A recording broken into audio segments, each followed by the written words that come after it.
Kingdom Plantae का जो description आज भी हम पढ़ते हैं क्रिप्टोग्राम्स और फेनेरोग्राम्स के पॉइंट ऑफ व्यू से, वो किसका क्लासिफिकेशन है? बेंथम हुकर का ही क्लासिफिकेशन। प्लांट्स जो है उन हायर प्लांट्स के सिमिलर पिगमेंट्स को होल्ड करते हैं। एडिशन का प्रोसेस कैसा होगा? जूडियोगेमी। Very good. क्या होगा? पहली बार कैसे बने? जैकेटेड सेक्स ऑर्गन्स का फॉर्मेशन हुआ, एंथ्रीडियम और इसके अलावा आर्कीगोनियम। हाँ बच्चों, कैसे हो? पीडब्ल्यू विद्यापीठ का NEET revision, rapid revision series हम डिस्कस कर रहे हैं और आज इसमें हम बात करेंगे किंगडम प्लांटी, पादप जगत। किंगडम प्लांटी के जितने सारे टॉपिक्स हैं उन सब में आपको एक बड़ी दिक्कत ये होती है कि एल्गी, ब्रायोफाइट, टेरिडोफाइट, जिम्नोस्पर्म और एंजियोस्पर्म पढ़ने के बाद सब मिक्स हो जाते हैं। स्पेसिफिक कॉन्सेप्ट के साथ हम बात करेंगे, स्पेशली लाइफ साइकिल में आपसे डिस्कस करूंगा, जिसमें सबको पढ़ने के बाद उनमें कंसेप्ट क्लियर हो, उनकी कनेक्टिविटी आप क्लियर कर सको और वो सारे मिक्स ना हो। तो शुरू करें। देखिए, हमारे पास है किंगडम प्लांटी। आप ये जानते हैं किंगडम प्लांटी में बच्चों एल्गी से लेकर एंजियोस्पर्म्स तक इंक्लूड किए जाते हैं। एल्गी से एंजियोस्पर्म किंगडम प्लांटी में आता है। ये जो एल्गी से एंजियोस्पर्म्स हैं, इन सबको आप ग्रीन प्लांट्स भी कंसीडर कर सकते हैं। क्लियर? एल्गी जो कि एक्वेटिक हैबिटेट में रहता था, एक्वेटिक हैबिटेट में सर्वाइव करता था, इसकी आप ये कह सकते हैं प्लोइडी, या फिर आप ये कहेंगे इसकी main plant body gametophytic body थी। तो आप एक कहानी की तरह इसको याद कर सकते हैं कि ये वाटर में रहता था और इसकी मेन प्लांट बॉडी क्या थी?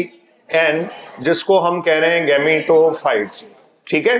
अब अगर बच्चों इवोल्यूशनरी सीक्वेंस पे हम जाएं, तो इवोल्यूशनरी सीक्वेंस पे हम जाएं तो हम ये कहेंगे कि एक टाइम ऐसा आएगा, एल्गी जो एक्वेटिक हैबिटेट में रहता था, उसके बाद में ब्रायोफाइट जो टेरेस्ट्रियल हैबिटेट की तरफ आया, मतलब पानी से धरती की तरफ वो आया, ना पानी का रह पाया ना धरती पे स्थापित हो पाया, मतलब लैंड हैबिटेट में पूरी तरीके से स्थापित नहीं हो पाया। तो आप जानते हैं ब्रायोफाइट्स को क्या कहा जाता है? Amphibians. Clear? Amphibians of kingdom Plantae. उसके बाद टेरिडोफाइट्स आए, जो पूरी तरीके से आप ये कह सकते हैं लैंड हैबिट में सफलतापूर्वक स्थापित होने वाले पादप बने। उसके बाद जिम्नोस्पर्म और एंजियोस्पर्म आए। तो एंजियोस्पर्म आते आते आप ये देखेंगे कि मुख्य पादप का मेन प्लांट बॉडी जो है वो क्या हो गई? 2n। और ये जो है वो टेरेस्ट्रियल हैबिटेट्स में, ये टेरेस्ट्रियल हैबिटेट जो है, इन टेरेस्ट्रियल हैबिटेट में सफलतापूर्वक पूर्णतया विस्तृत पादप हुए। काफी अच्छी और बड़ी डाइवर्सिटी, आप ये कह सकते हैं काफी बड़ा जियोग्राफिकल डिस्ट्रीब्यूशन एंजियोस्पर्मिक प्लांट्स का होता है। इनकी मेन प्लांट बॉडी आपके सामने है, क्या होगी? स्पोरोफाइट। ये मेन प्लांट बॉडी इनकी स्पोरोफाइट है। तो देखो, गैमेटोफाइट से स्पोरोफाइट तक का सफर प्लांट का कैसे हुआ? मेन प्लांट बॉडी जब स्पोरोफाइट होगी तो गैमेटोफाइट हाईली रिड्यूस हो जाएगी। जब गैमेटोफाइट मेन प्लांट बॉडी थी तो स्पोरोफाइट हाईली रिड्यूस थी। तो एक सीक्वेंस हम पढ़ेंगे जिसमें मेनली मैं लाइफ साइकिल इन्वॉल्व करूंगा। ठीक है? लाइफ साइकिल्स के साथ बात करेंगे। उससे पहले एनसीईआरटी के रेफरेंस में आते हैं। देखिए, एनसीईआरटी ने यहां में मेंशन करके दिया है सिस्टम ऑफ क्लासिफिकेशन। आप बायोलॉजिकल क्लासिफिकेशन के पोर्शन में पढ़ चुके हैं कि किसी भी लिविंग ऑर्गेनिज्म की सिस्टमेटिक स्टडी जब की जाती है तो उसको क्लासिफाई करना होता है। ठीक है? आपके पास पहला टाइप है क्लासिफिकेशन का artificial. Artificial classification mainly vegetative characters पर बेस्ड है, जिसमें देखो जैसे एंड्रोसियम का स्ट्रक्चर ले लिया गया। एंड्रोसियम में आपको पता है क्या देखा गया? स्टैमेन। क्या देखा गया? स्टैमेन देखा गया। और ये जो क्लासिफिकेशन था, ये फादर ऑफ टैक्सोनॉमी जो कैरोलस लिनियस थे, उन्होंने प्रपोज किया। क्लियर है बच्चों? इसके बाद कौन सा क्लासिफिकेशन आया? Natural, based on natural affinities. Organisms की आपस की जो कनेक्टिविटी थी, नेचुरल एफिनिटीज थी, उस पर ये बेस्ड था। और ये जो क्लासिफिकेशन है वो बेंथम और हुकर का क्लासिफिकेशन, आप ध्यान रखें, मोस्ट एक्सेप्टेड क्लासिफिकेशन कहा जाता है ये बेंथम और हुकर का क्लासिफिकेशन। इवन किंगडम प्लांटी का जो डिस्क्रिप्शन आज भी हम पढ़ते हैं क्रिप्टोग्राम्स और फेनेरोग्राम्स के पॉइंट ऑफ व्यू से, वो किसका क्लासिफिकेशन है? बेंथम हुकर का ही क्लासिफिकेशन है। इनके बाद जो फाइलोजेनेटिक क्लासिफिकेशन भी आए, उनमें भी आप ये कह सकते हैं बेंथम हुकर के क्लासिफिकेशन को ही आधार रखा गया। तो एनसीईआरटी के इंफॉर्मेशंस पे अगर अपन रहे तो इतना आपके लिए काफी है। नेचुरल क्लासिफिकेशन किसने प्रपोज किया? बेंथम एंड हुकर ने प्रपोज किया। उसके बाद आपको पता है बच्चों, फाइलोजेनेटिक क्लासिफिकेशन आता है। ये कौन से रिलेशनशिप पर? आप कहेंगे ये इवोल्यूशनरी रिलेशनशिप जो है या इवोल्यूशनरी रिलेशंस है उन पर बेस्ड है। ये इवोल्यूशनरी रिलेशनशिप पर based classification different type of organism, जो वेरियस ऑर्गेनिज्म है, उनके ओरिजिन से लेकर उनके डेवलपमेंट तक को कनेक्ट करता है। और ये एंगुलर और प्रेंटल इसमें नाम है। हालांकि एनसीईआरटी ने एंगुलर प्रेंटल के बारे में हमें डिटेल नहीं दी, लेकिन जैसा मैं कह रहा था, बेंथम और हुकर के क्लासिफिकेशन को ही मॉडिफाई करके एंगुलर प्रेंटल ने कौन सा क्लासिफिकेशन प्रपोज किया? तो क्लियर है, 3 type of classifications are there, artificial, natural and good, artificial, natural and phylogenetic. ये आर्टिफिशियल, नेचुरल और फाइलोजेनेटिक क्लासिफिकेशंस जो है, इसमें कुछ और इंपॉर्टेंट कैरेक्टर्स मैं मेंशन कर रहा हूं। इजीली ऑब्जर्वेबल कैरेक्टर्स जो आसानी से देखे जा सकते हैं, वो किस में काउंट किए गए थे? आर्टिफिशियल सिस्टम ऑफ क्लासिफिकेशन में काउंट किए गए थे। इसका जो ड्रॉबैक है वो क्या था कि क्लोजली रिलेटेड स्पीसीज जो हैं, उन क्लोजली रिलेटेड स्पीसीज को कुछ एक कैरेक्टर्स के बेसिस पे हम आइडेंटिफाई नहीं कर सकते। नेचुरल सिस्टम क्लासिफिकेशन जो आपने अभी क्लियर किया कि ये जो है वो नेचुरल एफिनिटीज पर बेस्ड था, इस क्लासिफिकेशन में एक्सटर्नल फीचर्स के साथ साथ बच्चों इंटरनल स्ट्रक्चर भी ले ली गई, जैसे अल्ट्रा स्ट्रक्चर थी, एनाटॉमी थी, एम्ब्रियोलॉजिकल स्ट्रक्चर थी, और इसके अलावा फाइटोकेमिस्ट्री या फोटोकेमिस्ट्री भी अगर कहा जाता है, फाइटो वैसे सही टर्म होता है, इसका मतलब प्लांट में जो बनने वाले बायोमोलिक्यूल्स और केमिकल सब्सटेंसेज है उनको इन्वॉल्व किया जाता है। जैसा आप जानते हैं बेंथम और हुकर का क्लासिफिकेशन ये कंसीडर किया गया, मतलब बेंथम और हुकर का नेचुरल क्लासिफिकेशन जो है वो मोस्ट एक्सेप्टेड था। फाइलोजेनेटिक में आपने कहा मोस्ट एक्सेप्टेबल है, इवोल्यूशनरी रिलेशनशिप पर ये बेस्ड है, और इसके अकॉर्डिंग एक बहुत इंपॉर्टेंट लाइन निकल कर आती है, organism belonging to same taxa have common ancestors. एक ही टेक्सा से बिलोंग करने वाली जो ऑर्गेनिज्म है उनका एंसेस्टर समान होता है, सेम एंसेस्टर होता है। ये स्टेटमेंट आप जरूर ध्यान रखेंगे जो एनसीईआरटी में मेंशन्ड भी है। क्लियर है? अब इसके बाद बच्चों टेक्सोनॉमी की डिफरेंट टाइप हमें दे रखे हैं, डिफरेंट काइंड ऑफ टेक्सोनॉमी। तो देखो टेक्सोनॉमी क्लासिफिकेशन की प्रोसेस को कंप्लीट करने के लिए जो यूज की जाती है। इससे पहले टेक्सोनॉमी को थोड़ा सा आप डिफाइन करें, किसको टेक्सोनॉमी आप कह रहे हैं? देखो टेक्सोनॉमी आप कहते हैं एक ऐसा ब्रांच, साइंस का एक ऐसा ब्रांच जो सिस्टमेटिक पोजीशन क्रिएट करने के लिए प्रिंसिपल्स एंड प्रोसीजर्स को इन्वॉल्व करता है।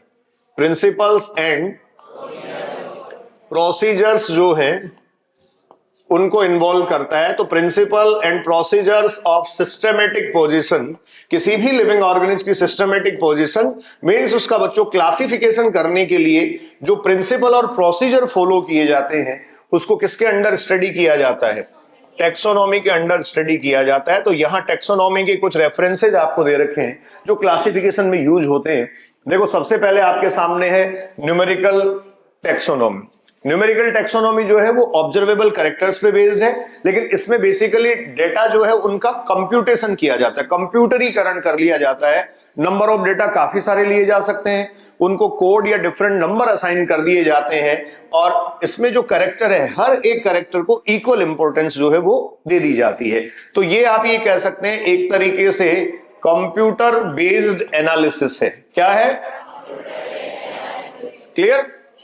दूसरा देखो साइटोटेक्सोनॉमी है। साइटोटेक्सोनॉमी में आप ये कह सकते हैं ये स्पेसिफिकली क्रोमोसोम के नंबर, स्ट्रक्चर और बिहेवियर पे बेस्ड है, मतलब सेल के जो कैरेक्टर हैं उन पर ये बेस्ड है। इसको आप साइटोटेक्सोनॉमी कहेंगे। किसी भी सेल में क्रोमोसोम का नंबर क्या है, उनका स्ट्रक्चर कैसा है, उनका बिहेवियर, जैसे सेल डिवीजन के टाइम क्रोमोसोम का हम बिहेवियर ऑब्जर्व करते हैं, तो ये बच्चों साइटोटेक्सोनॉमी को इंडिकेट करता है। उसके बाद अपन कीमोटेक्सोनॉमी पे चलते हैं। तो डिफरेंट टाइप ऑफ सब्सटेंसेज जो प्लांट्स में बनते हैं, ठीक है, ये जो डिफरेंट टाइप ऑफ सब्सटेंसेज बनते हैं उनका रासायनिक संगठन, उनका केमिकल कंपोजिशन क्या होगा वो भी यहाँ यूज किया जाता है, और उसको किसमें कंसिडर किया गया? कीमोटेक्सोनॉमी में इसको कंसिडर कर लिया जाता है। तो ये केमिकल कॉन्स्टिट्यूएंट्स हैं, जैसे कुछ क्रिस्टल्स कह सकते हैं आप, ठीक है। पुराने टाइम में एक लिखा जाता था रेफाइड्स, जो प्लांट्स में बनते थे, कैल्शियम ऑक्सैलेट के क्रिस्टल्स बनते थे, इनको आप ये कह सकते हैं कंसीडर किया जा सकता है। कैल्शियम कार्बोनेट के क्रिस्टल्स बहुत सारी जगह प्लांट्स में डिपॉजिट होते हैं, तो ये कीमोटेक्सोनॉमी के अंडर आता है, ठीक। अब देखो सबसे पहले हमारे पास है एल्गी। तो जनरल कैरेक्टर्स पे हम बिल्कुल ब्रीफ में बात करेंगे। जैसा मैंने कहा सबसे बड़ी दिक्कत होती है कि ये चीजें मिक्स हो जाती हैं, तो हम इसमें लाइफ साइकिल पे स्पेसिफिकली फोकस रखेंगे, ठीक है। तो देखो सबसे पहले आपके पास है एल्गी। क्या? एल्गी। ये जो एल्गी है, algae found in both fresh and marine water. आप जानते हैं एक्वेटिक हैबिटेट का कंप्लीटली प्लांट है, और ये कहां कहां प्रेजेंट है? फ्रेश वाटर और मैराइन वाटर में। Cell wall is made up of cellulose and pectocellulosic cell wall होती है। अच्छा बच्चों, इसके अलावा भी आपको एक बात और ध्यान होनी चाहिए, सेल बायोलॉजी का एक रेफरेंस मैं और ऐड कर रहा हूं। आपको पता है यहां ग्लेक्टान्स एंड मेनान्स, इनकी प्रेजेंस भी होगी। इसके अलावा CaCO3 एंड मिनरल्स, इनकी प्रेजेंस भी इनकी सेल वॉल में होगी। ये सेल बायोलॉजी के चैप्टर में एनसीईआरटी ने मेंशन किया है, तो हमें एडिशनल इंफॉर्मेशन पता होनी चाहिए। उसके बाद कह रहा है algae are thalloid and phototrophic, definitely photosynthetic organism है। थैलॉइड यहां वर्ड लिखा गया है, इसका मतलब बच्चों आप कह सकते हैं नॉट डिफरेंशिएटेड। इसका मतलब इसकी जो बॉडी है, जैसे ही प्लांट हमारे दिमाग में आता है तो आप क्या कहते हैं, प्लांट आपके दिमाग में जैसे ही आता है तो आप ये कहेंगे इस रूट, स्टेम और लीव्स जैसे स्ट्रक्चर्स की प्रेजेंस होनी चाहिए, लेकिन ये डिफरेंशिएटेड नहीं है।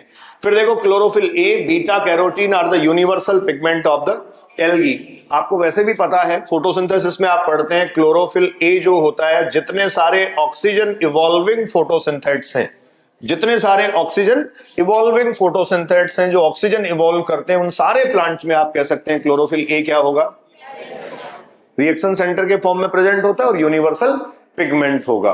ठीक है, अब इस एल्गी का जो डिस्क्रिप्शन है उसको आप एक बार देखिए। एल्गी जो है, इसमें रिप्रोडक्टिव प्रोसेस पे अपन पहले बात करते हैं। यहां देखो रिप्रोडक्टिव प्रोसेस एल्गी में वेजिटेटिव होता है, वेजिटेटिव में फ्रेगमेंटेशन। जैसे आप ये कह सकते हैं फिलामेंटस एल्गी अगर है, कैसे फिलामेंटस एल्गी अगर हैं तो आप ये कह सकते हैं फ्रेगमेंटेशन के थ्रू नया प्लांट बना देंगे। इसके अलावा एसेक्सुअल में कुछ स्पेसिफिक स्पोर्स का बच्चों फॉर्मेशन होता है, जूस्पोर्स, एप्लेनोस्पोर्स, एकाइनिट। जूस्पोर कैसा होगा, मोटाइल और नॉन मोटाइल, मोटाइल। जूस्पोर होगा मोटाइल, एप्लेनोस्पोर नॉन मोटाइल। ये एकाइनिट और हाइफनोस्पोर्स जो हैं वो बेसिकली बच्चों होते हैं रेस्टिंग स्पोर। आप ध्यान रखें, एकाइनिट वगैरह एनसीईआरटी ने मेंशन नहीं किया, लेकिन स्पोर रिलेटेड क्वेश्चन अगर पूछेगा तो सब एक साथ वो इन्वॉल्व कर सकता है। ठीक है, सेक्सुअल रिप्रोडक्शन में जो गैमेटिक फ्यूजन है वो isogamous, anisogamous and oogamous type का गैमेटिक फ्यूजन होता है। आइसोगेमस अगर है तो आप ये कहेंगे सिमिलर टाइप ऑफ गैमेट्स जो है, सिमिलर गैमेट जो है वो फ्यूजन में जाएंगे। अब सिमिलर गैमेट्स का जो फ्यूजन होगा,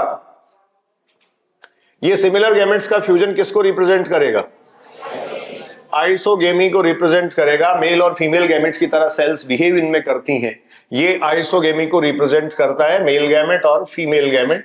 या फिर आप ये कह सकते हैं डिफरेंट स्ट्रेन से ये दो स्ट्रक्चर आती हैं। अनआइसोगेमी में आप ये कह सकते हैं स्ट्रक्चरली सिमिलर है या डिसिमिलर है, स्ट्रक्चरली डिसिमिलर, ये गैमेट्स इसमें फ्यूजन में जाएंगे। और इसके अलावा एक आपको दे रखा है ऊगेमी। बच्चों ऊगेमी का कैरेक्टरिस्टिक फीचर है इसकी, इसमें फीमेल जो है वो लार्ज और स्टैटिक होगा। आप कह सकते हैं फीमेल क्या होगा, लार्ज और स्टैटिक होगा। जैसे मान लो मैं ये कह दूं ये female gamete large and static है और मेल गैमेट यहां बच्चों स्मॉल एंड मोटाइल होगा। क्लियर, ये ऊगेमी का एक बेसिक कैरेक्टरिस्टिक फीचर होता है।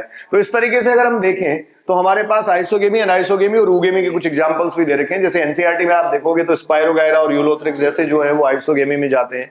क्लेमाइडोमोनास में तीनों होती हैं।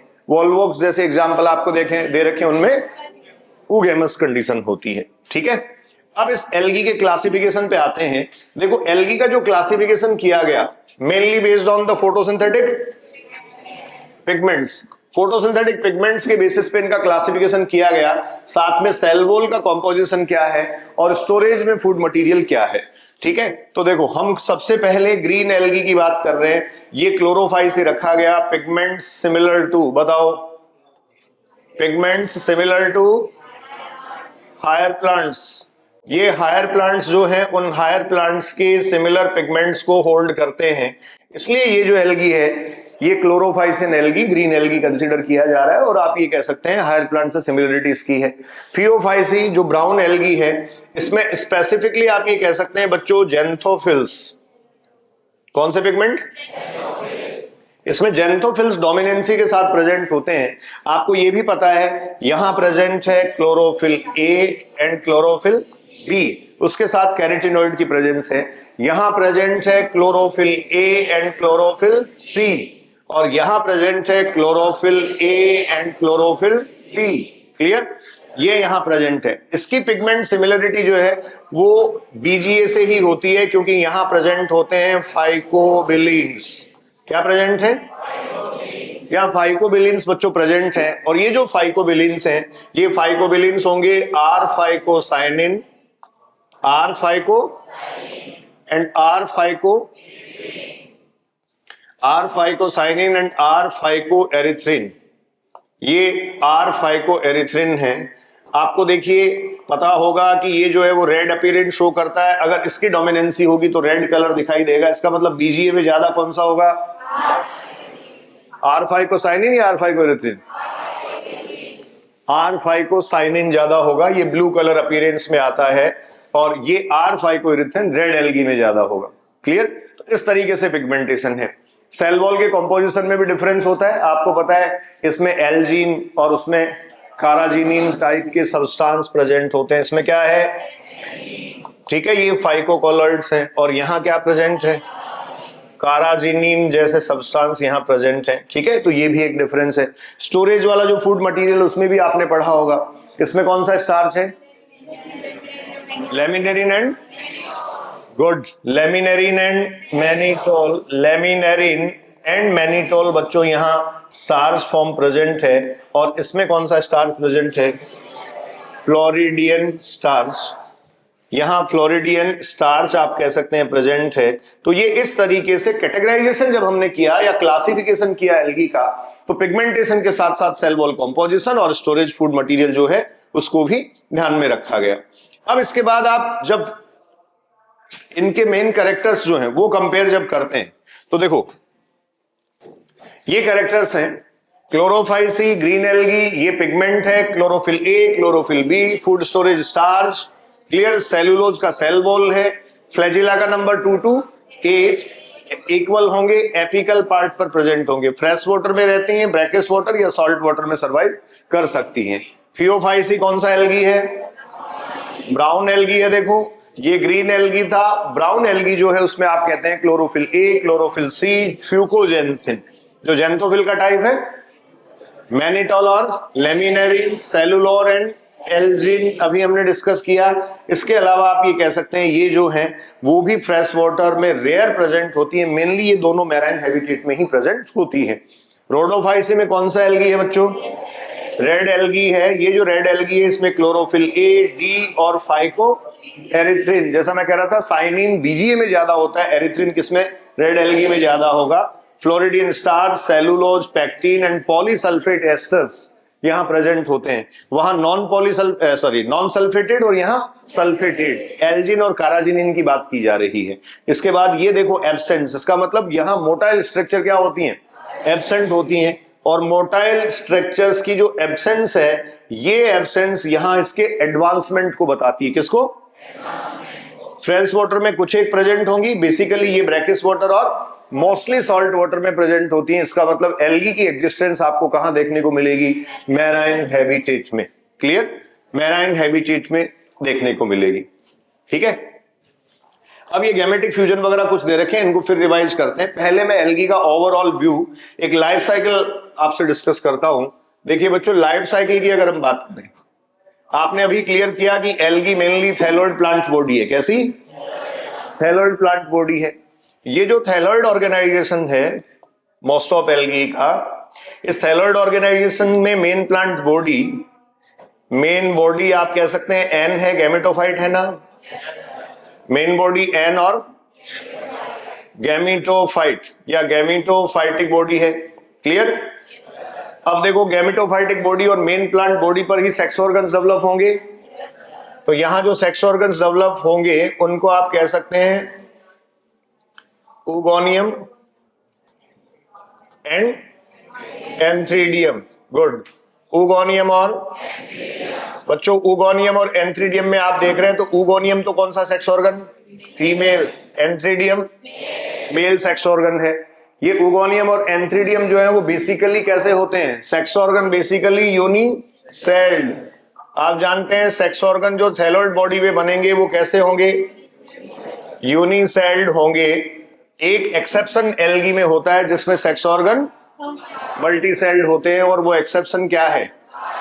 कारा आपको पता है एक्सेप्शन है जिसमें मल्टीसेल्ड सेक्स ऑर्गन्स की प्रेजेंस होती है। अब यहां से देखो क्या होगा, एंथ्रीडियम और ओगोनियम, इससे तो क्या आएगा? मेल गैमेट आएगा, इससे आएगा बच्चों मेल गैमेट प्लूरिडी एन। आपको पता है गैमेट ऑलवेज क्या होते हैं, एन। इसके बाद यहां से क्या आएगा, फीमेल गैमेट, और फीमेल गैमेट जो है इस फीमेल गैमेट की प्लूरिडी भी ऑब्वियस है। अब बच्चों क्या होगा, fusion and fertilization. Fusion fertilization जब इनमें होता है तो आप बताइए फ्यूजन और फर्टिलाइजेशन का प्रोसेस कैसा होगा, जूडियोगेमी। वेरी गुड, क्या होगा, जूडियोगेमी। आप कहेंगे जूडियोगेमी होगा क्योंकि मोटाइल गैमेट्स फ्यूज होते हैं वाटर के थ्रू बेसिकली। और इसके अलावा भी हम ये कह सकते हैं कि यहां जो मेल और फीमेल गैमेट्स का फ्यूजन है मोस्टली एक्सटर्नल फ्यूजन और फर्टिलाइजेशन होता है, जो किसके अंदर होगा, वाटर के अंदर होगा। ठीक है, एक्सटर्नल फर्टिलाइजेशन मोस्टली होता है और ये एक्सटर्नल फर्टिलाइजेशन वाटर के अंदर इसमें हो रहा है। क्लियर। अब जैसे ही फ्यूजन फर्टिलाइजेशन हुआ तो बच्चों क्या बन गया, जाइगोट। 2n स्ट्रक्चर है। क्या मैं ये कहूं स्पोरोफाइटिक बॉडी का पहला सेल बना? अब स्पोरोफाइटिक बॉडी का जो पहला सेल बना जाइगोट, इस जाइगोट के पास प्रोटेक्टिव एनवायरनमेंट नहीं है क्योंकि फ्यूजन और फर्टिलाइजेशन बाहर हो रहा है, तो ये बाहर पानी में ही बनता है। अब प्रोटेक्टिव एनवायरनमेंट नहीं है तो इसको अपने आप को बचाने के लिए इमीडिएटली नेक्स्ट जनरेशन जो है वो तैयार करनी पड़ेगी। और इमीडिएटली नेक्स्ट जनरेशन अगर तैयार करेगा जाइगोट तो बताओ इसको किसमें जाना पड़ेगा, मियोसिस में, रिडक्शनल डिवीजन में जाना पड़ेगा। तो जाइगोट में मियोसिस अगर हो गया तो इसको क्या बोलूं मैं, ये बच्चों बना जाइगोटिक मियोसिस। जाइगोटिक मियोसिस हुआ और जैसे ही जाइगोटिक मियोसिस हुआ तो एन और हैप्लॉइड आप ये कह सकते हैं क्या बने, स्पोर्स। अब ये जो एन और हैप्लॉइड स्पोर्स हैं ऑब्वियस है, फ्यूज तो हो नहीं सकते, तो ये एन और हैप्लॉइड स्पोर्स जो है वो फिर से क्या बनाएंगे, जर्मिनेशन प्रोसेस के थ्रू मेन प्लांट बॉडी बना देंगे। क्लियर। जर्मिनेशन प्रोसेस के थ्रू क्या बना देंगे, मेन प्लांट बॉडी बना देंगे। क्या आपको ये देखने को मिल रहा है इसमें कि जो स्पोरोफाइट है वो स्पोरोफाइटिक फेज सिर्फ एक ही सेल से रिप्रेजेंट हो रही है, ओनली ए सेल, सिंगल सेल, एक ही सेल से रिप्रेजेंट हो रही है ना। अब स्पोरोफाइटिक सेल एक ही सेल से रिप्रेजेंट हो रही है तो इसका मतलब क्या मैं कहूं, गैमेटोफाइट डोमिनेंट है एंड स्पोरोफाइट रिड्यूस कहूं या हाईली रिड्यूस, गुड। एक ही सेल जब प्रेजेंट है तो आप ये कह सकते हैं गैमेटोफाइट क्या होगा, हाईली रिड्यूस्ड। अब देखो मेन प्लांट बॉडी जो है इसमें वो आपको पहले से पता थी, कौन सी बॉडी थी, गैमेटोफाइटिक बॉडी थी, वो डोमिनेट करती है। तो मोस्ट ऑफ एल्गी में ऐसा ही होता है, मोस्ट ऑफ एल्गी में ऐसा ही होता है। ये गैमेटोफाइटिक बॉडी डोमिनेंट फॉर्म में एग्जिस्ट कर रही है, गैमेटोफाइटिक बॉडी एन। बताओ लाइफ साइकिल को क्या कहूं, आप में से बताएगा कोई लाइफ साइकिल को क्या कहें? हाँ बच्चों, आप में से कोई बता सकता है, गैमेटोफाइटिक बॉडी डोमिनेट कर रही है, स्पोरोफाइटिक बॉडी रिड्यूस्ड है, what is the type of life cycle, type of life cycle haplontic life cycle यहां एग्जिस्टेंस में आएगी। तो मार्क कर दूं कौन सी लाइफ साइकिल होगी, हैप्लॉन्टिक लाइफ साइकिल जो है वो यहां एग्जिस्टेंस में होगी। अब देखो एल्गी से रिलेटेड जो इंफॉर्मेशन है वो तो सारी आप वहां से पढ़ लेते हैं, लेकिन लाइफ साइकिल बनने तक या लाइफ साइकिल का पूरा जो प्रोसेस है वो हमने यहां ब्रीफ कर दिया। अब सवाल अगला ये आता है कि क्या सारे एल्गी ही हैप्लॉन्टिक लाइफ साइकिल रिप्रेजेंट करते हैं? कौन सी लाइफ साइकिल हो सकती है, हैप्लोडिप्लॉन्टिक भी हो सकती है और इसके अलावा डिप्लोहैप्लॉन्टिक भी हो सकती है। तो आगे मैं मार्क कर रहा हूं, आप में से कोई बताएगा मुझे हैप्लोडिप्लॉन्टिक लाइफ साइकिल किसमें है? देखो लाइफ साइकिल ऑफ एल्गी मैं मार्क कर रहा हूं। अब लाइफ साइकिल ऑफ एल्गी आप सबसे पहले कहेंगे मोस्टली तो क्या है, बोलो मोस्टली क्या, हैप्लॉन्टिक लाइफ साइकिल है जिसमें गैमेटोफाइट डोमिनेट करता है, स्पोरोफाइट हाईली रिड्यूस्ड है। ठीक है, पहली कंडीशन आपने कह दी। सेकंड कंडीशन आप कह रहे हैं लाइफ साइकिल क्या हो सकती है, हैप्लोडिप्लॉन्टिक, बता सकता है कोई? एक्टोकार्पस में हैप्लोडिप्लॉन्टिक लाइफ साइकिल है और इसके अलावा कैल्प में एक्टोकार्पस एंड कैल्प जैसे एग्जाम्पल, इसका मतलब फियोफाइसी की एग्जाम्पल्स आपको सिलेबस में दे रखे हैं। इसके अलावा बच्चों पॉलीसाइफोनिया, पॉलीसाइफोनिया किसका एग्जाम्पल है, रेड एल्गी का। इसमें लाइफ साइकिल कैसी है, हैप्लोडिप्लॉन्टिक। अच्छा, सिर्फ एग्जाम्पल से काम नहीं चलेगा, हमें ये समझना पड़ेगा हैप्लोडिप्लॉइडिक लाइफ साइकिल दिया गया, इसका मतलब हैप्लॉइड फेज के साथ साथ क्या इंट्रोड्यूस हो रहा है, डिप्लॉइड फेज भी। तो हैप्लोडिप्लॉइडिक फेज जहां आ रहा है वहां प्लांट को क्या हुआ, गैमेटोफाइटिक बॉडी या हैप्लॉइड बॉडी तो पहले से थी, 2n बॉडी को एक्सप्रेस करने का मौका भी उधर मिला। तो इसका मतलब है n और 2n यहां बराबर की एग्जिस्टेंस में करीब करीब आ जाते हैं। समझ आई बात? इससे पहले वाले में तो डोमिनेंट कौन कर रहा था, सिर्फ n, लेकिन यहाँ n के साथ साथ 2n भी आएगा। हालांकि मेन प्लांट बॉडी यहां अभी भी क्या होगी, n ही होगी। तीसरा जो टाइप होता है बच्चों, थर्ड टाइप हम लिख सकते हैं, वो क्या होगा, डिप्लॉन्टिक। और डिप्लॉन्टिक लाइफ साइकिल भी कुछ एक एल्गी में प्रेजेंट होती है। जैसे आप फ्यूकस एंड सार्गेसम दो एग्जांपल लिख सकते हैं। एनसीईआरटी ने फ्यूकस ही लिखा था, एक और एग्जांपल आप इसमें ऐड कर सकते हैं, सार्गेसम। इनमें लाइफ साइकिल क्या होती है, इसका मतलब यहां डोमिनेंसी किसकी आ रही है, 2n की। तो ये एल्गी को लेके, ये एल्गी की लाइफ साइकिल को लेके एक समरी थी, ठीक है। अब एल्गी से रिलेटेड कुछ और रेफरेंसेस जो हमें जरूरी हैं वो हम डिस्कस करते हैं। देखिए एल्गी जो है उसका डिस्क्रिप्शन जो क्लासिफिकेशन में लिखा जाता है उसको थैलोफाइटा के अंडर पढ़ा जाता है, क्योंकि थैलोइड बॉडी ऑर्गेनाइजेशन है। इसमें आप अगर देखें तो क्लोरोफिल बियरिंग स्ट्रक्चर्स ही होती हैं, या क्लोरोफिल बियरिंग ये है। यहां इनके इकोनॉमिक इंपॉर्टेंस पे सीधा आ जाओ, बहुत अच्छा क्वेश्चन बनता है। एनसीईआरटी ने लिखा है कि अर्थ पर जितना CO2 फिक्स होता है उसका हाफ अमाउंट कौन कर रहा है, हाफ ऑफ CO2 कौन फिक्स कर रहा है, algae. They are primary producer are energy source for the aquatic animals. तो ये बेसिकली प्राइमरी प्रोड्यूसर है फोटोसिंथेटिक एक्टिविटी के बिहाफ पे। इसके अलावा देखो कुछ एग्जांपल्स आपको दे रखा है, जैसे पोरफायरा है, लेमिनेरिया है, सार्गेसम है, ये फूड मटेरियल के फॉर्म में यूज किया जाता है। बच्चों एल्जिन जो ब्राउन एल्गी से आता है, काराजिनिन जो रेड एल्गी से आता है, ये वाटर होल्डिंग सब्सटेंसेज होते हैं। तो डिफरेंट टाइप ऑफ सब्सटेंसेज की पैकेजिंग में ये क्या आते हैं, काम आते हैं। मतलब लिविंग सब्सटेंस की पैकेजिंग में ये काम आते हैं, जिससे ट्रांसशिपमेंट आराम से की जा सके, वो बिना खराब उनको होने देने से, खराब होने से उनको बचाया जा सके। फिर देखो अगार जेलिडियम और ग्रेसिलेरिया से ऑब्टेन किया जाता है, जो रेड एल्गी का है। और क्लोरेला आपको एक एग्जांपल दे रखा है, जो प्रोटीन रिच है, प्रोटीन का सोर्स होता है, and used by the space travellers. जो स्पेस ट्रेवलर्स हैं, ये स्पेस ट्रेवलर्स इसको बच्चों क्या करते हैं, यूज करते हैं क्लोरेला को। क्लियर? क्लेमाइडोमोनास यहाँ माइक्रोस्कोपिक है, यूनिसेलुलर है। एक ये रेफरेंस और हम पढ़ लेते हैं। क्लेमाइडोमोनास कैसा है, माइक्रोस्कोपिक, क्योंकि क्या है ये यूनिसेलुलर है। लेकिन अगर आप देखेंगे वॉलबॉक्स तो वो कॉलोनियल फॉर्म है। यूलोथ्रिक्स एंड स्पाइरोगायरा बच्चों क्या है, फिलामेंटस है। कैल्प जो है वो मैसिव मैराइन फॉर्म है, आपको दे रखा है ओवर 100 मीटर जो है वो इसका मैसिव अपीयरेंस दिखाई देता है। ये लार्ज एल्गी है, मैक्रोसिस्टिस बेसिकली कहा जाता है ऐसे को। रिप्रोडक्शन के टाइप अभी हम डिस्कस कर चुके थे, vegetative, asexual and.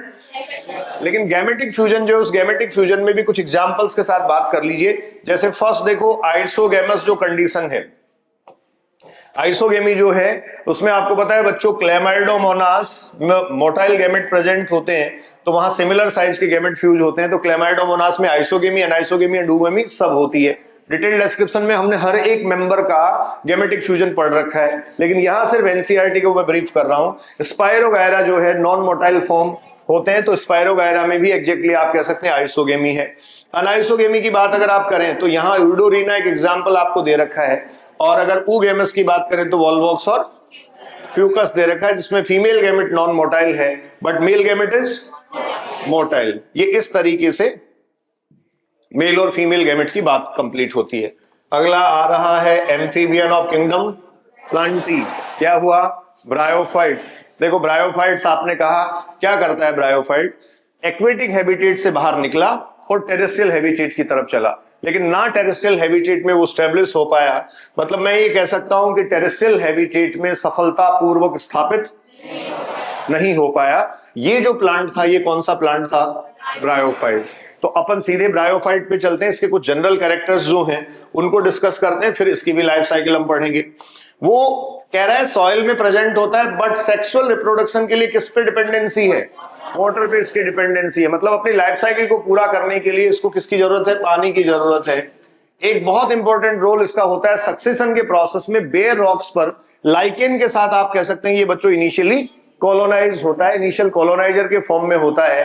Thalloid body होती है लेकिन लिटिल बिट डिफरेंशिएटेड होगी, मतलब एल्गी से आगे डिफरेंशिएशन दिखेगा। जैसे आपको राइजोइड्स की प्रेजेंस दिखेगी। लीवरवर्ट और मॉस दो टाइप अपन पढ़ते हैं। लीवरवर्ट्स में आपको पता है यूनिसेलुलर राइजोइड्स हैं और मॉसेज में राइजोइड्स।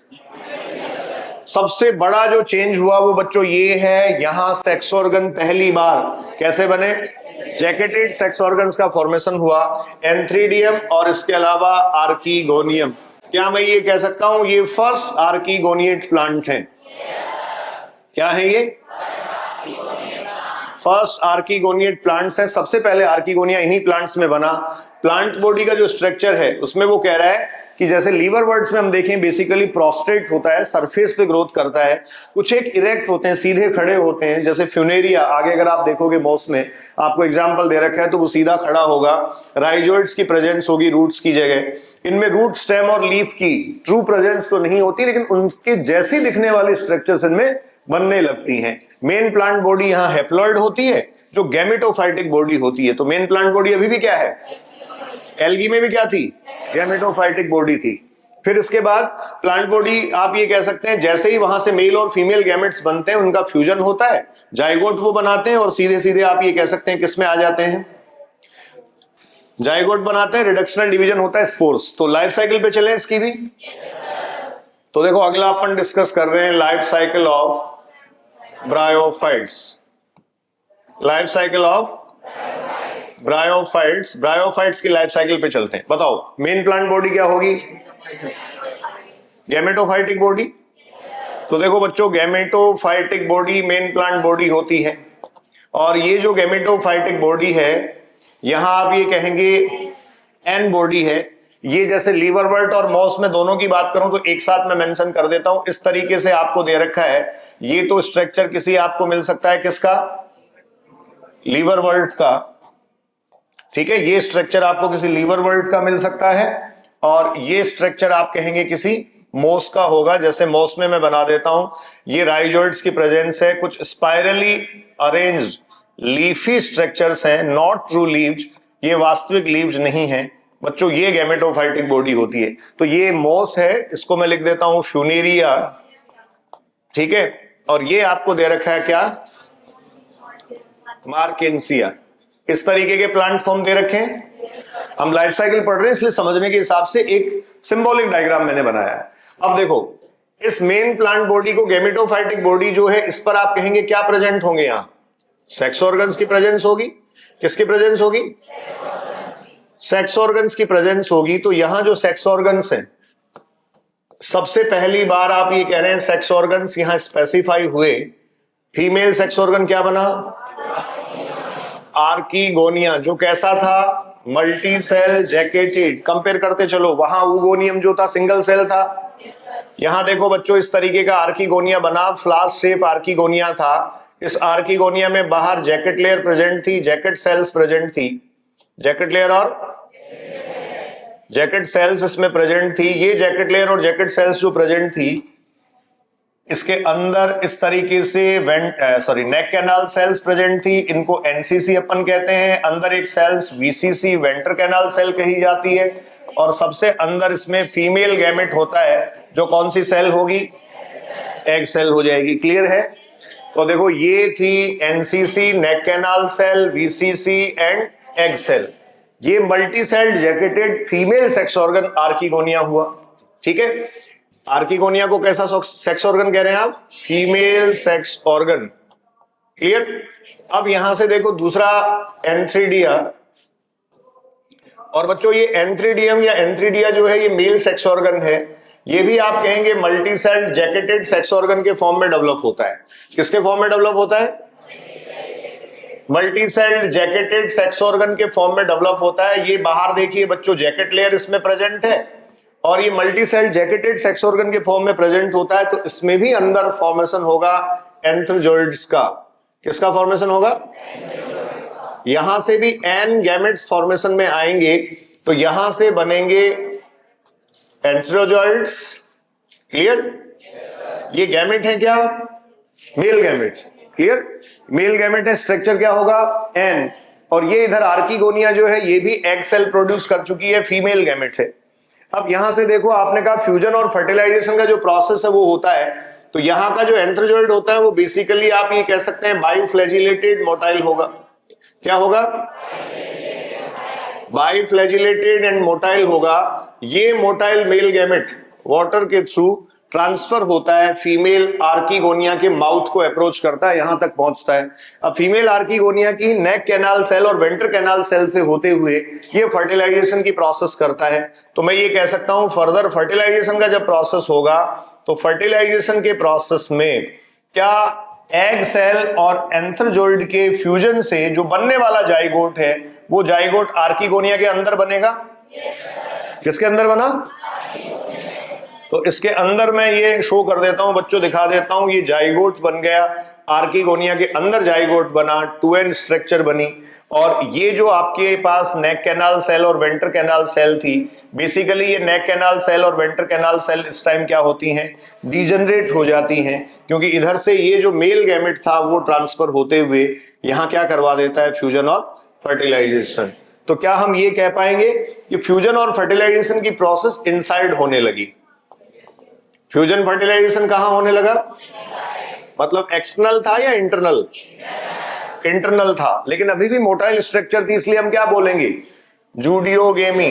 क्या बोलेंगे? ये अभी भी हम जूडियोगेमी ही कहेंगे। फर्टिलाइजेशन प्रोसेस इनसाइड होने लगी। अब जैसे ही जाइगोट बना, देखो एल्गी के जाइगोट को प्रोटेक्टिव एनवायरनमेंट नहीं मिल पाया था, लेकिन इस जाइगोट को प्रोटेक्टिव एनवायरनमेंट मिलता है, तो ये जाइगोट जो है वो फर्दर किस में डेवलप होता है? एम्ब्रियो में। ठीक है, एम्ब्रियो में डेवलप हो रहा है, 2n स्टेज आ गई। आप ये कह सकते हैं इससे बनेगा मल्टी सेलुलर स्पोरोफाइट। क्या बनेगा? मल्टी सेलुलर स्पोरोफाइट बनेगा। 2n स्ट्रक्चर होगी क्या? ये जो multi cellular sporophyte 2n structure हो रही है बच्चों, इस पे फूड सीटा, मतलब जो बन रही है इस पर फूड सीटा एंड कैप्सूल जनरेट होता है। तो इस पर जो फूड सीटा और कैप्सूल यहां जनरेट होगा, उसमें कैप्सूल किसकी तरह काम करता है? स्पोरेंजिया की तरह काम करता है, उसमें स्पोर्स प्रोड्यूस होंगे। तो ऑब्वियस है ये कैप्सूल किसकी तरह काम कर रहा है? स्पोरेंजिया। स्पोरेंजिया की तरह ये एक्ट कर रहा है। 2n स्ट्रक्चर है क्या? अब स्पोरेंजिया में जो स्पोर मदर सेल होंगी, कौन सी सेल बच्चों? स्पोर मदर सेल जो होगी, इस स्पोर मदर सेल में मियोसिस या रिडक्शनल डिवीजन हो जाएगा। कौन सा डिवीजन हुआ? रिडक्शनल डिवीजन या मियोसिस हो जाएगा। जैसे ही मियोसिस या रिडक्शनल डिवीजन हुआ तो यहां से आप ये कह सकते हैं एन स्पोर्स बने। क्लियर? बताओ, एन स्पोर्स या हैप्लोइड बने तो वापस गैमेटोफाइटिक फेज इंट्रोड्यूस हो गई। ये जर्मिनेट करते हैं। अगर डायरेक्ट जर्मिनेशन प्रोसेस हो रहा है तब तो आप ये कह सकते हैं ये क्या बना देंगे? मार्केंसिया जैसे लीवरवर्ट्स। और अगर इनडायरेक्ट जर्मिनेशन प्रोसेस होती है, पहले बनता है प्रोटोनीमा, पहले बनता है और उसके बाद बनता है लीफी गैमेटोफाइट। क्या बनेगा? तो ये कौन सा प्लांट है? मोस, जिसको आप कह रहे हैं फ्यूनेरिया।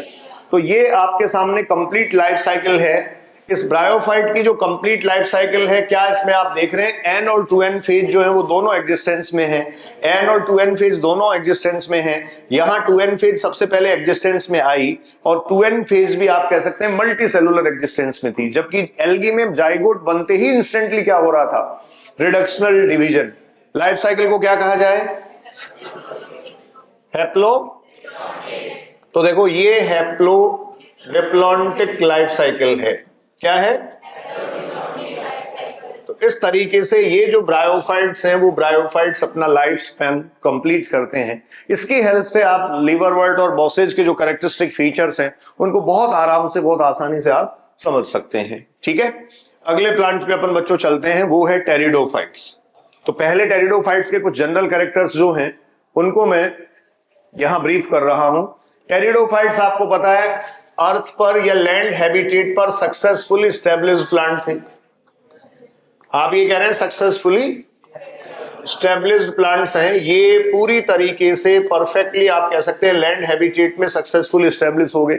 सबसे पहले लैंड प्लांट ब्रायोफाइट्स ही कंसीडर किए जाएंगे, बट नॉट सक्सेसफुली स्टैब्लिश्ड। लेकिन सक्सेसफुली स्टैब्लिश्ड जो प्लांट है वो कौन से प्लांट्स हैं? टेरिडोफाइट्स। इसके अलावा आप ये कह सकते हैं ये कौन से प्लांट हैं? फर्स्ट वेस्कुलर प्लांट्स अगर लैंड हैबिटेट में स्टैब्लिश हुए तो बच्चों डेफिनेटली आप ये कह सकते हैं यहां वेस्कुलराइजेशन होगा, मतलब इनमें वेस्कुलर टिश्यूज की प्रेजेंस होगी। कौन से? जाइलम एंड फ्लोएम टिश्यूज की प्रेजेंस होगी। तो देखो यहां एनसीईआरटी की लाइन लिखिए, इंक्लूड हॉर्सटेल्स एंड फंड्स। हॉर्सटेल्स एंड जो इक्विसिटम है उसके लिए लिखा जाता है क्या? हॉर्सटेल। और फंड्स आपको पता है हायर टेरिडोफाइट्स हैं। First terrestrial plant to possess vascular tissue.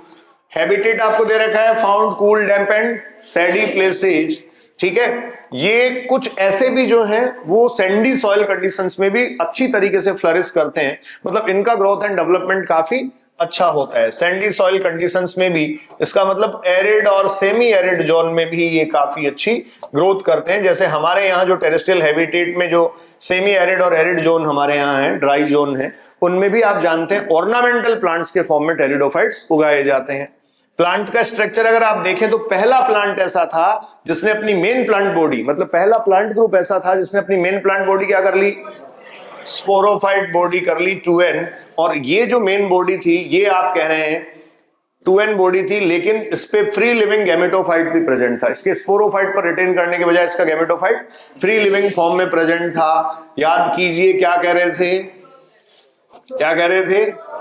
Prothallus. फिर आप देख रहे हैं कि इन प्लांट्स में पहली बार रूट स्टेम और लीव्स की प्रेजेंस आई। बच्चों रूट स्टेम और लीव्स की प्रेजेंस होने का मतलब क्या कह सकता हूं? प्लांट डिफरेंशिएटेड था। क्लियर?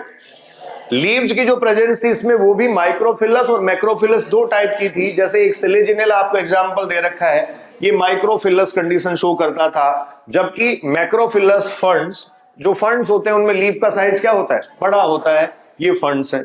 फिर कह रहा है sporophyte bear sporangia that are subtended by leaf like appendages called sporophylls.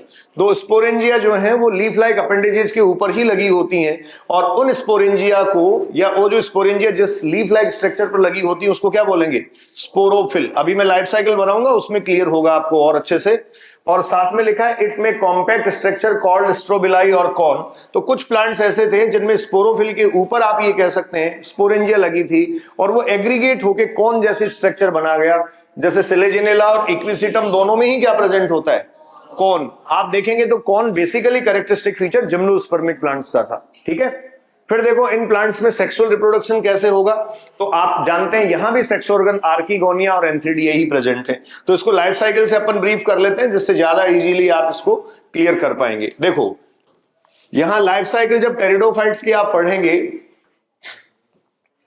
Pteridophytes, और बच्चों टेरिडोफाइट्स की जब लाइफ साइकिल आप पढ़ेंगे तो यहां आपको दो टाइप के प्लांट देखने को मिलेंगे, एक होमोस्पोरस और दूसरा हेटेरोस्पोरस। बताओ मोस्ट ऑफ टेरिडोफाइट्स क्या हैं? Most of pteridophytes homosporous. आप में से कोई बताएगा मुझे हेटेरोस्पोरस टेरिडोफाइट्स कौन से हैं? तो मोस्ट ऑफ टेरिडोफाइट्स बच्चों क्या हैं? होमोस्पोरस हैं। Most of pteridophytes are homosporous but some pteridophytes some are heterosporous. आप में से कोई बताएगा हेटेरोस्पोरस के एग्जांपल्स कौन से प्लांट्स हैं? हेटेरोस्पोरस टेरिडोफाइट्स कौन से हैं? Selaginella, Salvinia. ये दोनों एनसीईआरटी ने लिखे, मैंने दो और बता रखे हैं इसके अलावा, अगर कोई बताएगा जल्दी बोलो। Selaginella, Salvinia, Marsilea and good azolla. अच्छा बच्चों, अब ये बात क्लियर हो गई कि सिलेजिनेला, साल्विनिया, मार्सिलिया और एजोला जो था, इसमें इन प्लांट्स में क्या हुआ? दो टाइप के स्पोर्स बनने लगे। Two type of spores are there. कौन से स्पोर्स थे? इनमें बच्चों माइक्रोस्पोर्स क्या बनेंगे? माइक्रोस्पोर्स एंड इनका फॉर्मेशन होगा। माइक्रोस्पोर्स आगे जाकर बनाएंगे मेल गैमेटोफाइट और मेगास्पोर बनाएंगे फीमेल गैमेटोफाइट। क्लियर? तो इसमें दो अलग अलग लाइफ साइकिल आपको पढ़नी होती हैं, जो लाइफ साइकिल ये क्लियर करती है कि कैसे प्लांट जो है वो हेटेरोस्पोरी में गया। और बहुत इंपॉर्टेंट पॉइंट एनसीईआरटी का आपको मैं बता रहा हूं जिसको पढ़ने में हमें दिक्कत होती है, जिसमें लिखा है ना एनसीईआरटी में कि जो हेटेरोस्पोरी है that is the precursor of seed habit. Seed habit event का जो है वो प्रीकर्सर फॉर्म है। तो मोस्ट ऑफ टेरिडोफाइट तो होमोस्पोरस है, एक ही जैसे स्पोर बनते हैं। तो याद रखो सारे एल्गी होमोस्पोरस, सारे bryophyte homosporous and most of pteridophyte. यहीं से क्या शुरू हो गया? हेटेरोस्पोरस कंडीशन शुरू हो गई। इसका मतलब आप ये कह सकते हैं यहां से different kind of spores, not seed, different kind of spores बनना यहां से शुरू हो गए। अब लाइफ साइकिल पे चलते हैं तो देखो होमोस्पोरस टेरिडोफाइट और हेटेरोस्पोरस टेरिडोफाइट की लाइफ साइकिल आपको अलग अलग दिखेगी। जैसे यहां सबसे पहले इसी को अपन देख लेते हैं। आप बताइए मेन प्लांट बॉडी क्या? Sporophytic body. क्या main plant body sporophytic body है? स्पोरोफाइटिक बॉडी पर आपने कहा स्पोरोफिल्स प्रेजेंट होती हैं। ये 2n बॉडी है। स्पोरोफिल पर क्या प्रेजेंट है? स्पोरेंजिया। जैसे मान लो ये मैं कह दूं ये कोई ऐसा स्ट्रक्चर है जिसको कहा जा रहा है स्पोरेंजिया। क्या कहा जा रहा है? अब बच्चों इस स्पोरेंजिया के अंदर क्या डेवलप होंगे? स्पोरेंजिया के अंदर, लेकिन स्पोर्स डेवलप किससे होंगे? सबसे पहले स्पोर मदर सेल आएगी। स्पोर मदर सेल में कौन सा डिवीजन? रिडक्शनल डिवीजन हुआ। क्या बन गए? ये जो स्पोर्स हैं वो क्या बनाएंगे? गैमेटोफाइट और प्रोथैलस। गैमेटोफाइट पर क्या सेक्स ऑर्गन्स बनेंगे? कौन सा? आर्किगोनिया और सबसे पहले आर्किगोनिया बना था ब्रायोफाइट्स में। आर्किगोनिया और एंथ्रिडिया बना। इनसे मेल और फीमेल गैमेट आए। यहां से एग सेल और यहां से एंड्रोजोइड, दोनों का फ्यूजन हुआ। क्या बना? जाइगोट जो है वो पहली स्पोरोफाइटिक सेल, मतलब वापस स्पोरोफाइटिक फेज आ गया। और फर्टिलाइजेशन देखो कैसी हो रही है? जूडियोगेमी। इसका मतलब डिपेंडेंसी अभी भी किस पे है? और जाइगोट से क्या बना? एम्ब्रियो। एम्ब्रियो से वापस बताओ कौन से टेरिडोफाइट की लाइफ साइकिल थी ये होमोस्पोरस। ये होमोस्पोरस टेरिडोफाइट की लाइफ साइकिल थी। अब हेटेरोस्पोरस की आपको और बताऊंगा मैं। होमोस्पोरस टेरिडोफाइट की लाइफ साइकिल में सबसे जरूरी बात क्या आप कहेंगे? स्पोरेंजिया एक ही बनता है, इसमें सिंगल टाइप ऑफ स्पोर बनते हैं। तो आप ये कह सकते हैं all spores are similar spores. दूसरी काम की बात, इन प्लांट्स में भी देखिए सेक्स ऑर्गन्स बच्चों क्या होंगे? सेक्स ऑर्गन्स क्या होंगे? आर्किगोनिया एंड, आप कहेंगे आर्किगोनिया एंथ्रिडिया जो है सर वो सेक्स ऑर्गन वहां भी प्रेजेंट थे। डेफिनेटली सेक्स ऑर्गन जो है वो एंथ्रिडिया और आर्किगोनिया के फॉर्म में ब्रायोफाइट से ही आ रहे थे। लेकिन वहां आप देख रहे थे कि मेन प्लांट बॉडी गैमेटोफाइटिक थी, यहां मेन प्लांट बॉडी स्पोरोफाइटिक है। तो ये ऐसा प्लांट है, इंपॉर्टेंट बात है, ये बहुत इंपॉर्टेंट पॉइंट है, ये ऐसा प्लांट है जिसमें सेक्स ऑर्गन्स की प्रेजेंस इसकी मेन प्लांट बॉडी पर नहीं होती। सेक्स ऑर्गन्स किस पे प्रेजेंट हैं बच्चों? सेक्स ऑर्गन्स प्रेजेंट हैं गैमेटोफाइटिक बॉडी पर। क्लियर? और gametophytic body independent free living है जिसको आप कहते हैं प्रोथैलस। और ये जो प्रोथैलस है यही cool damp and shady places require करती है, जिसके कारण आप ये कह सकते हैं टेरिडोफाइट्स की अभी भी डिपेंडेंसी किस पे रह पाई? वाटर पे रह गई। अगर इस प्रोथैलस की डिपेंडेंसी वाटर पे नहीं रहती डेवलपमेंट के लिए, सेक्स ऑर्गन डेवलप करने के लिए, फ्यूजन फर्टिलाइजेशन के लिए, तो ऑब्वियसली सारे ही ये एरिड जोन में या सैंडी सॉइल कंडीशंस में ग्रो कर सकते थे। ठीक है, तो मेन पॉइंट जो आया वो क्या आया? मेन प्लांट बॉडी तो क्या थी? आप कह रहे हैं मेन बॉडी स्पोरोफाइट है, बट सेक्स ऑर्गन्स की प्रेजेंस गैमेटोफाइटिक बॉडी पे है। अब अपन इंपॉर्टेंट जो इसका इवोल्यूशनरी फेज है उस पे चलते हैं। और अगला लाइफ साइकिल मैं आपको बता रहा हूं जिसमें आप कह रहे हैं हेटेरोस्पोरी आता है, हेटेरोस्पोरस टेरिडोफाइट। इन हेटेरोस्पोरस टेरिडोफाइट्स के लाइफ साइकिल पे बच्चों आते हैं। लाइफ साइकिल हेटेरोस्पोरी आप जानते हैं डिफरेंट काइंड ऑफ स्पोर्स बनते हैं। Life cycle of heterosporous pteridophyte. बताओ मेन प्लांट बॉडी क्या होगी? Main plant body sporophytic body होगी। जैसे देखो बच्चों यहां से आप कह सकते हैं ये इस तरीके से कोई मेन प्लांट बॉडी के फॉर्म में ये कोई स्ट्रक्चर डेवलप हुई हमारे पास। जैसे आप देखते हैं तो सिलेजिनेला, साल्विनिया और आपने कहा था मार्सिलिया एंड एजोला, ये जो स्ट्रक्चर्स हैं इनमें main plant body sporophytic body है। आपको ये भी क्लियर है कि यहां प्लांट भी दो अलग अलग टाइप के होते हैं, माइक्रोफिलस एंड मैक्रोफिलस, कुछ में बड़े साइज की लीव्स हैं, कुछ में छोटे साइज की लीव्स हैं। जैसे सिलेजिनेला में आप जानते हैं कैसी कंडीशन है, माइक्रोफिलस कंडीशन है, स्मॉल साइज लीव्स हैं। तो ये जो है वो आपके पास 2n बॉडी है। आप कहेंगे ये स्पोरोफाइटिक बॉडी है। बच्चों स्पोरोफाइटिक बॉडी क्या मेन प्लांट बॉडी है? तो आप कहेंगे इस मेन प्लांट बॉडी पर स्पोरेंजिया या स्पोरेंजिया का क्लस्टर जो है वो लगा होगा। क्या लगा होगा? क्लस्टर ऑफ स्पोरेंजिया, अलग अलग स्पोरेंजिया यहां बनती हैं। तो ये जो क्लस्टर है इसको सोराई और सोरस कंसीडर किया जाता है। क्लियर? सोराई और यहां सोराई और सोरस जो क्लस्टर है उसमें इस तरीके की स्पोरेंजिया स्ट्रक्चर्स बनती हैं। स्पोरेंजिया स्ट्रक्चर्स जो बनती हैं यहां, इन स्पोरेंजिया से मैं सीधे ही मेंशन कर देता हूं, पीछे आपने होमोस्पोरस की लाइफ साइकिल डिस्कस कर दी। इन स्पोरेंजिया से स्पोर मदर सेल्स जो बनेंगी 2n होंगी क्या? उनमें रिडक्शनल डिवीजन होगा क्या? आपने कहा रिडक्शनल डिवीजन और मियोसिस होगा, तो मियोसिस से यहां बनेंगे बच्चों स्पोर्स। कैसे हैं? n haploid. कौन से डिवीजन से बने हैं? मियोसिस से बने हैं। लेकिन यहां जो स्पोर्स बने क्या दो टाइप के हैं? 2 टाइप ऑफ स्पोर्स हैं। इसमें बच्चों एक है माइक्रोस्पोर और दूसरा मैक्रोस्पोर या मेगास्पोर आप कह देंगे। दोनों ही n हैं। क्लियर? अब देखो ये male and female gametophyte respectively बनाएंगे। एनसीईआरटी आपको ये कहती है the female gametophyte retain on parent sporophyte. किस पे रिटेन करता है? तो ये मेरे पास जो पेरेंट स्पोरोफाइट था, इस पेरेंट स्पोरोफाइट को यहां मैं इमेजिन कर लेता हूं। ये पेरेंट स्पोरोफाइट है 2n। क्लियर? अब इस पेरेंट स्पोरोफाइट पे बच्चों ये स्पोर्स बने। तो प्लांट ने क्या किया? प्लांट ने as a parent role play करते हुए ये किया, उसको पता था कि जो माइक्रोस्पोर है, ये माइक्रोस्पोर तो क्या बनाएगा? मेल गैमेटोफाइट बनाएगा, और ये जो है वो क्या बनाएगा? Female gametophyte.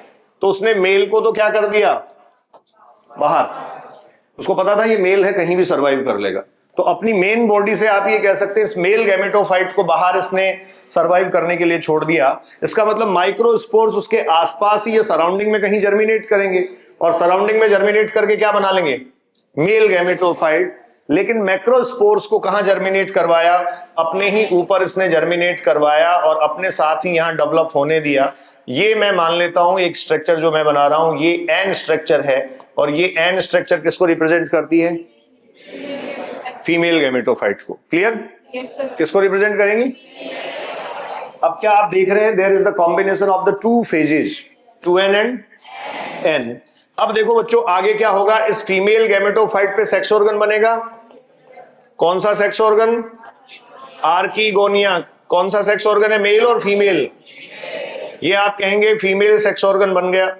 आर्कीगोनिया, इस पर जो फीमेल सेक्स ऑर्गन बना, वो फीमेल सेक्स ऑर्गन पहले से स्ट्रक्चर आप पढ़ चुके। आपको ये पता है कि ये आर्कीगोनिया जो है वो ऐसे फ्लास्क शेप स्ट्रक्चर बनाता है, और अल्टीमेटली इसके अंदर एग सेल प्रेजेंट होगी। यही कह सकते हैं फीमेल गैमेट के फॉर्म में क्या प्रेजेंट होगी? Egg cell. इधर सराउंडिंग में जो मेल गैमेटोफाइट डेवलप हो रहा था, ये सराउंडिंग में जो मेल गैमेटोफाइट डेवलप हो रहा था, इसने क्या तैयार कर दिया? Male gametes. क्लियर? क्लोरिडी क्या लिखूं? एन। इधर आर्कीगोनिया के अंदर आप कह सकते हैं बच्चों, आर्कीगोनिया के अंदर तैयार हो गया एग सेल, और इसको क्या बोलेंगे? Female gamete. क्लियर? तो ये एग सेल फीमेल गैमेट के फॉर्म में तैयार हो गया, और वो मेल गैमेट तैयार हो गया। अब क्या करेगा? वो मेल गैमेट इधर अप्रोच करेगा।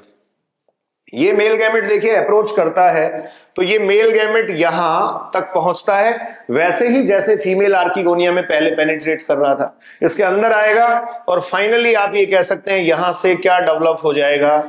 जाइगोट। क्या बनेगा? जाइगोट। ये 2n स्ट्रक्चर बन गई।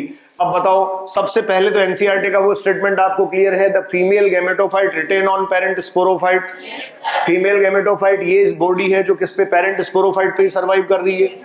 अब ये जो पेरेंट था, इस पेरेंट ने फीमेल को आप ये कह सकते हैं नरिश करके, न्यूट्रिशनल सप्लीमेंट देके डेवलप करवा दिया, सेक्स ऑर्गन बनवा दिए, फ्यूजन फर्टिलाइजेशन करवा दिया।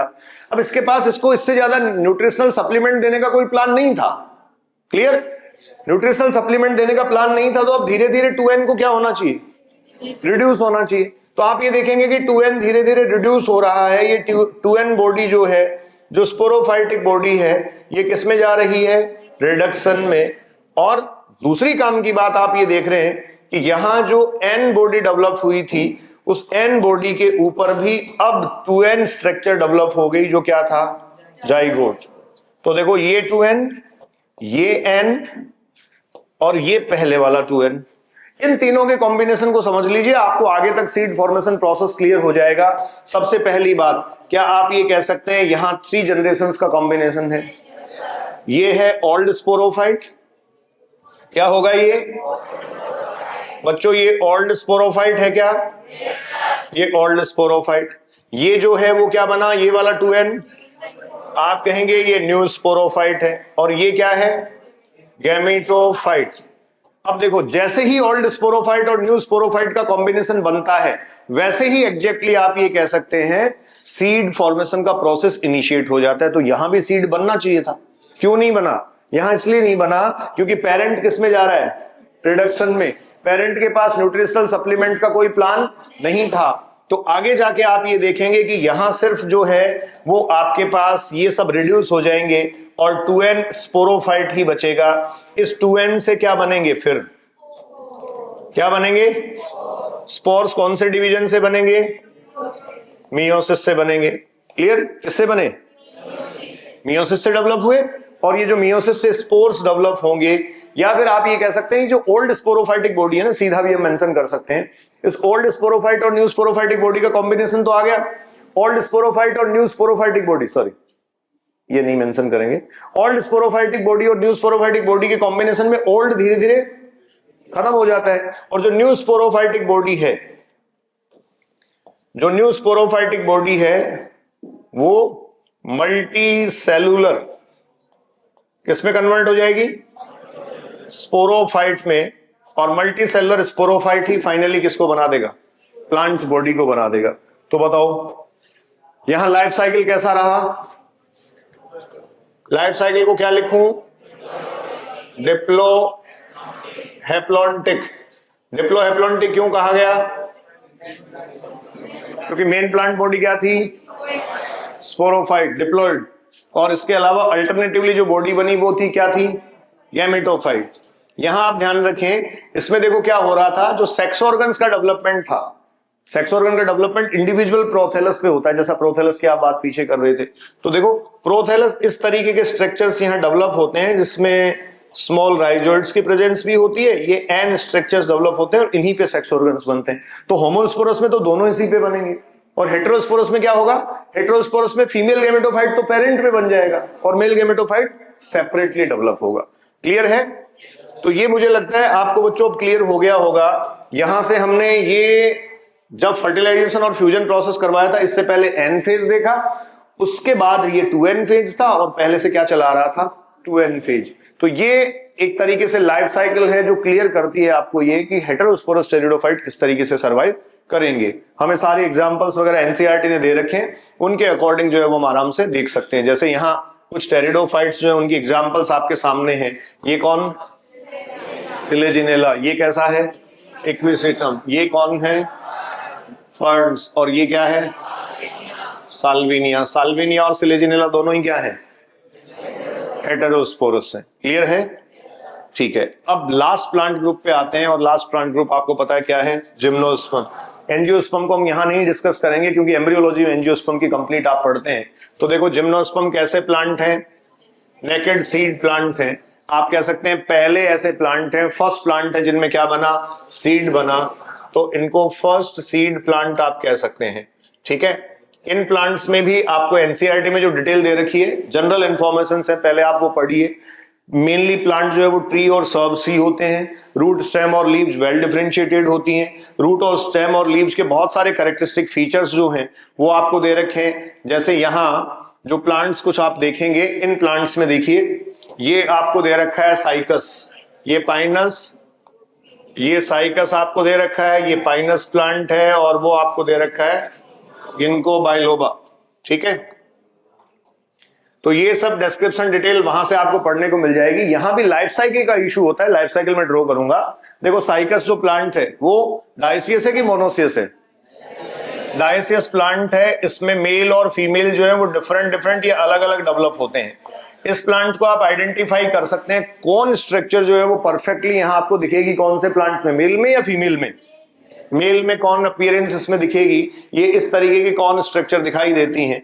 फीमेल में एग्रीगेशन नहीं हो पाता, इसलिए वो कौन स्ट्रक्चर आपको नहीं दिखेंगी, हालांकि वहां मेगा स्पोरोफिल्स पर स्पोरेंजिया की प्रेजेंस होती है।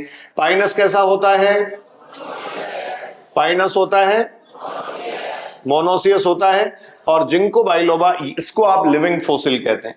तो देखो इन प्लांट्स की जनरल इंफॉर्मेशन आप क्लियर कर लेंगे। मैं सीधा इसके लाइफ साइकिल पे आ रहा हूं, जिम्नोस्पर्मिक प्लांट्स की जो लाइफ साइकिल है वो कैसे अपन एक्सप्लेन करें। तो देखो जिम्नोस्पर्म्स हैं, जिम्नोस्पर्म्स नेकेड सीड प्लांट्स हैं। देखो लाइफ साइकिल अगर इन प्लांट्स की देखें, बोलते जाइए। मेन प्लांट बॉडी बच्चों क्या होगी, main plant body sporophyte, 2n है क्या, मेन प्लांट बॉडी स्पोरोफाइट है या 2n है। इस मेन प्लांट बॉडी पर आप कह रहे हैं बेसिकली यहां जो प्लांट होते हैं वो क्या होते हैं, ट्री और सर्व्स, ठीक है ना। मोस्ट ऑफ थिंग्स में इसमें इन्वॉल्व कर दूंगा। अब देखो जैसे एक प्लांट अपन ले लें, और वो प्लांट ले लेते हैं अपन पाइनस। इस पाइनस में आपको बच्चों ये देखने को मिलेगा कि यहां एक ही प्लांट एक्सिस पर मेल और फीमेल कौन एग्जिस्टेंस में है, ठीक है। ये जैसे मैं लिख दूं यहां फीमेल कौन प्रेजेंट है, और ये आप कह देंगे क्या है, मेल कौन प्रेजेंट है। तो पाइनस ये जो प्लांट आपके पास था ये क्या हुआ, मोनोसियस और डाइसियस, मोनोसियस प्लांट हुआ, ठीक है। कॉर्न लाइक स्ट्रक्चर जो बनेंगी इनकी डिटेल भी आगे ले लेते हैं। देखो ये इस तरीके से एक सेक्शन अपन देखते हैं LS, जिसमें फीमेल कॉर्न का, ये फीमेल कॉर्न है, ये जो स्ट्रक्चर्स हैं ये मेगा स्पोरोफिल्स हैं। क्या है, तो देखो बहुत सीधा समझने वाली बात है। प्लांट में क्या होता है, लार्ज साइज लीफी अपेंडेजेस होते हैं। वो जो लार्ज साइज लीफी अपेंडेजेस होते हैं मतलब बड़े साइज की जो लीव्स या लीफ लाइक स्ट्रक्चर्स प्रेजेंट होती हैं उनको मैक्रोफिलस स्ट्रक्चर कहते हैं। उनके साथ जैसे ही स्पोरेंजिया आ जाता है, क्या जुड़ता है उनके साथ, जैसे ही स्पोरेंजिया आता है तो उनको क्या बोल देते हैं अपन, मेगा स्पोरोफिल्स। जैसे ही स्पोरेंजिया आएगा तो आप ये कह देंगे उनको कहा जाता है मेगा। तो एक तरीके से ये आपके पास मेगा स्पोरोफिल्स के एग्रीगेशन से बना हुआ कॉर्न है। इसको आप कौन सा कॉर्न बोलेंगे, फीमेल कॉर्न, और इसका LS या लॉन्गिट्यूडिनल सेक्शन मैंने यहां मार्क किया है। अच्छा बच्चों इसमें येलो से जो मैंने बनाया है ये आप कह सकते हैं ओव्यूल है, और आप जानते हैं ओव्यूल ही क्या है, मेगा स्पोरेंजिया। क्या है, ये ओव्यूल ही मेगा स्पोरेंजिया है।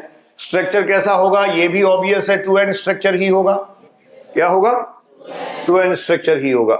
इसी तरीके से जो स्ट्रक्चर बनता है वो मेल कॉर्न बनता है, और मेल कॉर्न से आप ये कह सकते हैं फाइनली मेल कॉर्न पर माइक्रोफिलस कंडीशन है, तो वहां आप कहेंगे माइक्रोस्पोरेंजिया क्या प्रेजेंट होगा वहां, और मैं सीधा ही लिख देता हूं माइक्रोस्पोरेंजिया से वहां मेल गैमेटोफाइट के फॉर्म में डेवलप होंगे पोलन ग्रेन्स। क्लियर, क्या डेवलप होंगे, पोलन ग्रेन्स। तो आप ये देखेंगे कि ये फीमेल स्ट्रक्चर है, और ये इधर से जो डेवलप होके आ रहा है ये मेल स्ट्रक्चर है। क्या है ये मेल स्ट्रक्चर है, ये मेल कॉर्न यहां मैंने लिख दिया है। दोनों स्ट्रक्चर जो है ऑब्वियस है ये 2n ही होंगी, ठीक। अब देखो ये जो ओव्यूल और मेगा स्पोरेंजिया है, मोस्ट ऑफ एंजियोस्पर्मिक प्लांट्स में बच्चों आपको पता है ये जो ओव्यूल होते हैं, सॉरी एंजियोस्पर्मिक प्लांट्स में ओव्यूल कैसे होते हैं, एनाट्रोपस, लेकिन यहां जो ओव्यूल होंगे वो कैसे, ऑर्थोट्रोपस टाइप ऑफ ओव्यूल होंगे। तो ये ओव्यूल मेगा स्पोरेंजिया है जो इस मेगा स्पोरोफिल पर लगी है। तो ये एग्रीगेशन किसका हुआ था, मेगा स्पोरोफिल्स। माइक्रोस्पोरोफिल्स के एग्रीगेशन से बताओ क्या बना था, माइक्रोस्पोरोफिल्स के एग्रीगेशन से क्या बना था, मेल कॉर्न, और मेगा स्पोरोफिल के एग्रीगेशन से फीमेल कॉर्न डेवलप हुआ था, फीमेल कॉर्न बना था। तो ये इस तरीके से स्ट्रक्चर बन गया। अब आप इसमें देखिए यहां ये जो मेगा स्पोरेंजिया है ये फीमेल गैमेटोफाइट को डेवलप करेगा। तो इसके अंदर फीमेल गैमेटोफाइट या रिड्यूस्ड एन गैमेटोफाइटिक स्ट्रक्चर के फॉर्म में क्या डेवलप होगा, आप कहेंगे 1 और 2 आर्किगोनिया, और आर्किगोनिया के अंदर क्या प्रेजेंट होगी बच्चों, एग सेल। आर्किगोनिया देखिए फीमेल सेक्स ऑर्गन है, अभी तक यहाँ एग्जिस्ट कर रहा है। और archegonia female sex organ bryophyte से बना था, वहां एन था, गैमेटोफाइटिक बॉडी पे लगा था। टेरिडोफाइट में भी एन ही था लेकिन गैमेटोफाइटिक बॉडी पर लगा था, वहां मेन प्लांट बॉडी स्पोरोफाइट थी। यहां हाईली कन्फाइंड स्ट्रक्चर के फॉर्म में ये आर्किगोनिया आ गया। साथ में ये जो पार्ट है इसमें भी आप कह सकते हैं ये डेवलप हुआ एंडोस्पर्म। क्या था?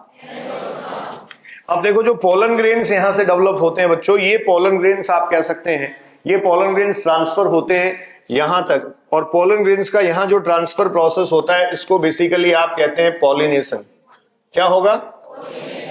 यहां पॉलिनेशन होता है।